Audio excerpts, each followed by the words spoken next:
जय हिमालय जय भारत। हिमालय लोग यूट्यूब चैनल में आपका स्वागत है और मैं हूं जर्नलिस्ट डॉक्टर हरीश चंद्र लखेड़ा। इस बार आपसे बात करूंगा हिमालय के खसिया ब्राह्मण। जी हाँ, आज इसी मुद्दे पर बात करूंगा, लेकिन जब तक मैं आगे बढ़ूं तब तक आपसे अनुरोध है कि इस हिमालय सभ्यता पर केंद्रित हिमालय लोग चैनल को सब्सक्राइब अवश्य कर दीजिए। तो बात करते हैं खस ब्राह्मणों की।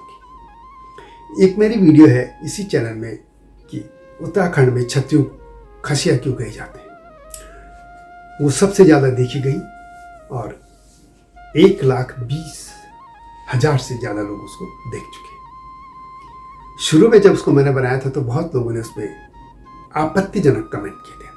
उनको लगा था कि ऐसे एक संभवतः उन्होंने पूरी वीडियो नहीं देखी थी, लेकिन जब वीडियो देखी तो बहुत से लोगों ने, अधिकतर लोगों ने इसकी सराहना की। बहुत से लोगों का ये आग्रह था कि मुझे ब्राह्मणों के बारे में भी बोलना चाहिए। चूंकि रिसर्च इस मामले में थी नहीं, इसलिए मुझे टाइम लग गया। सीधी सी बात है कि अब मैं बात करता हूँ पहले वहीं से। जो वीडियो बनी थी उसमें यह था कि उत्तराखंड की मैं पहले बात करूँगा, फिर मैं हिमाचल, नेपाल सभी जगह जाऊँगा। उत्तराखंड में जो क्षत्रिय हैं उनको खसिया कहा जाता है। अब मजाक में खसिया लोग उनको कहते थे और कुछ लोग चिढ़ते भी थे, लेकिन मजाक में। और वो ब्राह्मणों को कहते थे भटड़ा। अब सवाल ये था कि ब्राह्मणों को भटड़ा क्यों कह देते थे और उनको खसिया। खसिया तो मैंने जैसे पहले कहा कि खस एक महान रेस थी जिसने पूरे हिमालय की जो ढलाने थे, उन पे जो लहलहाते फसलों से जो खेत हैं, उनकी देन में पशुपालक समाज था। एक उन्होंने नई संस्कृति को वो वहाँ जन्म दिया। किरात थे, नाग थे, कोल थे और भी जो मुंड थे, ये लोग थे, सब मिक्स हो गया, पता नहीं चला। और बाद में एक समाज बनेगा। बाद में वैदिक कार्य भी गए और उन्होंने एक पूरा नया समाज वहाँ बना, एक हिमालयी समाज। चाहे वो डोगरा में हो, चाहे वो हिमाचल में हो। जम्मू की बात करें, डोगरा, हिमाचल, उत्तराखंड और नेपाल। तो ब्राह्मणों में क्या है कि ये तो मजाक में था। भाटड़ा इसलिए कहते हैं, भाट शब्द से आया है कि भाट इसका मतलब है कि जो राजाओं के चारण होते थे, राजाओं के स्तुति गान करते थे, उनको भाट कहा जाता था। और चूंकि ब्राह्मण भी जो राजाओं के, उनके प्रशस्ति गान भी करते थे, उनके हर चीज़, चाहे वो उनके वैद्य थे, उनके पुरोहित थे, रसोइया थे, सब ब्राह्मण होते थे। तो वो भाट, इसलिए उसे भाट से भटड़ा शब्द आ गया था, इसलिए ब्राह्मणों को भटड़ा शब्द कहा गया था। ये शब्द मजाक के थे, हिस्ट्री में ऐसा कुछ मिलता नहीं, लेके था। और ये बात जो है कत्यूरों के शासन के से भी, ये वहाँ पे ब्राह्मण इस तरह के काम करते थे। खैर, अब बात करते हैं खस ब्राह्मणों की। ब्राह्मण, पहले मैं उत्तराखंड की बात करूँगा। उत्तराखंड में मुख्यतः अब तो ये पूरा भेद, खासतौर पर गढ़वाल में तो सरोला, गंगाड़ी और नाना गोत्री, या जिनको दुमागी भी कहते हैं, ये ब्राह्मण कई कैटेगरी थी। कुछ ने 5 कैटेगरी की है, किसी ने कुछ है, लेकिन मुख्यतः 3 कैटेगरी थी। एक सरोला ब्राह्मण से, जो राजा, खासतौर पे जो चांदपुर गढ़ी के राजा थे, जो पंवार राजवंश बना, उनके जो पुरोहित थे, सरोला थे, वैद्य थे और भी जो उनके लोग थे, मंत्री थे, ये वही लोग थे जो सरोलाज में आ गए थे। पहले 12 जातियाँ थी, उनके जो अपने गांव थे उनके नाम पे इनके टाइटल में बने। उसके बाद 22, 21, 22 बनी, फिर 33 तक के बन गए। इसी तरह जो ये सरोला मतलब ऊपर, जो ऊपरी क्षेत्र में थे, गढ़वाल के ऊपरी हिस्सों में, जो बद्रीनाथ, केदारनाथ, इसकी तरफ जो ऊपरी क्षेत्र में थे वो थे। इसके अलावा जो नीचे गंगाड़ी, गंगा के क्षेत्र में थे, उनको गंगाड़ी कहेगा। सब कुछ एक जैसा ही था इनका। सब विद्वान थे, वही वैद्य थे, ज्योतिष के महान विद्वान थे। बस एक ही फर्क था गंगाड़ी सरोला के, सरोलाओं को भात बनाने का अधिकार देता था कि उनके बनाया भात सब खा लेंगे। वह इतना बार था। हालांकि भेद खत्म हो गया, लेकिन एक और था। कुछ जिन्होंने, एक नागपुरिया जो ब्राह्मण थे, उन्होंने निरोला प्रथा की थी, क्योंकि वो जो ये पंवार राजवंश था, उससे पहले वहां पे जो सत्ताधीन थे ब्राह्मण, वो जब पंवार राजवंश वहां उठने लगा तो उन्होंने अपने सरोलाज को जगह दी, प्राथमिकता दी। तो वहां पे जो पहले के जो ब्राह्मण थे वो नाराज हो गए।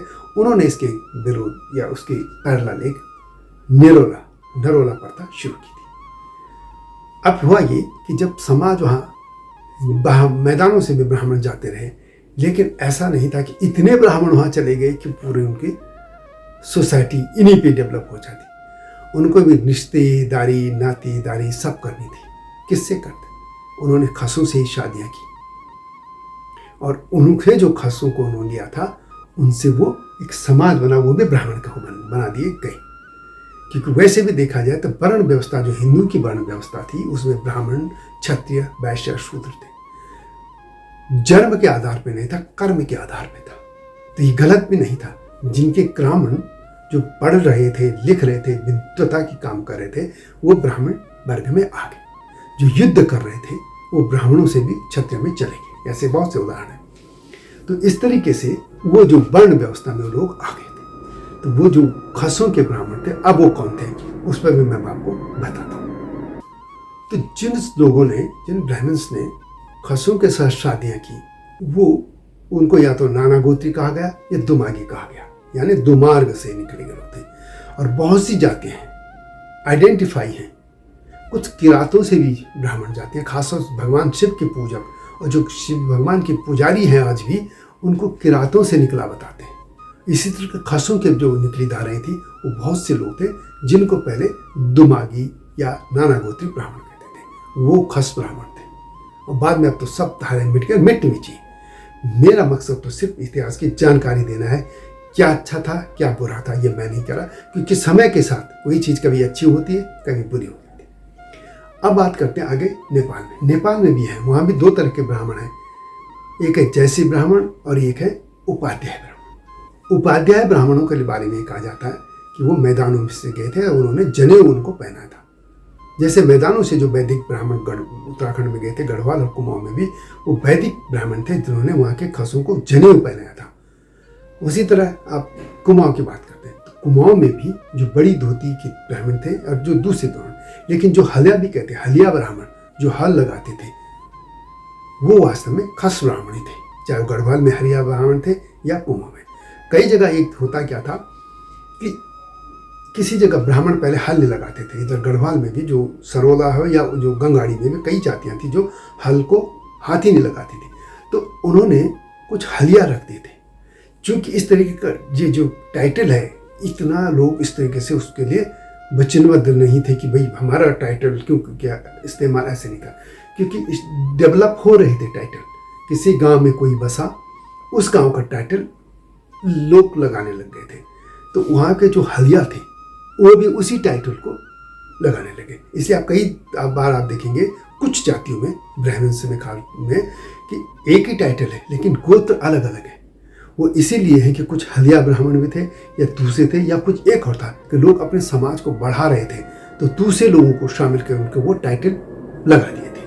तो इस तरीके से जो खस ब्राह्मण्स थे वो भी इसमें आ गए। इसी तरह हिमाचल में भी यही हुआ और आगे डोगरों में भी। डोगरा हो चाहे जम्मू के या हिमाचल के जो डोगरा, वो भी खस हैं और इधर हिमाचल में तो ही। इसी तरह आप यदि आप जाएँ, ये जो जौनसार महावर है, जौनसार के लोगों को तो खस कहा ही जाता है, खसिया ही उनको कहा जाता है आज भी। उसमें ब्राह्मण्स भी वो खस ब्राह्मण ही है अधिकतर, टाइटल जो भी हो, लेकिन अधिकतर उनको खसिया ब्राह्मण ही कहा जाता है।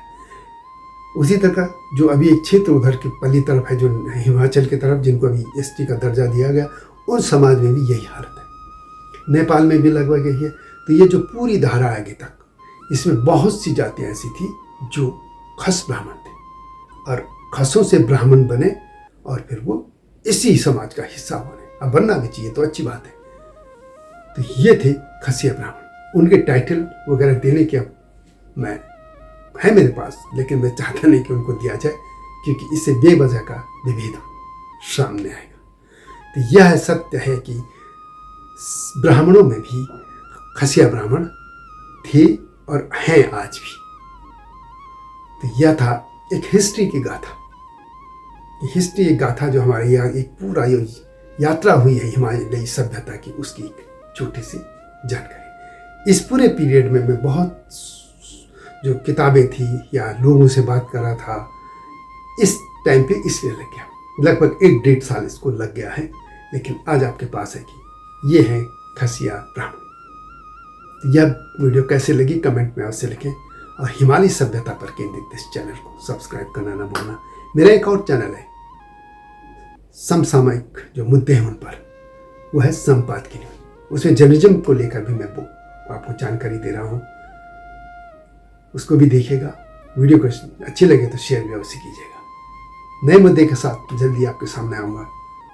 तब तक जय हिमालय, जय भारत। हिमालय पे पेड़ हो तो गीत गाएंगी नदियाँ, गीत गाएंगी नदियाँ।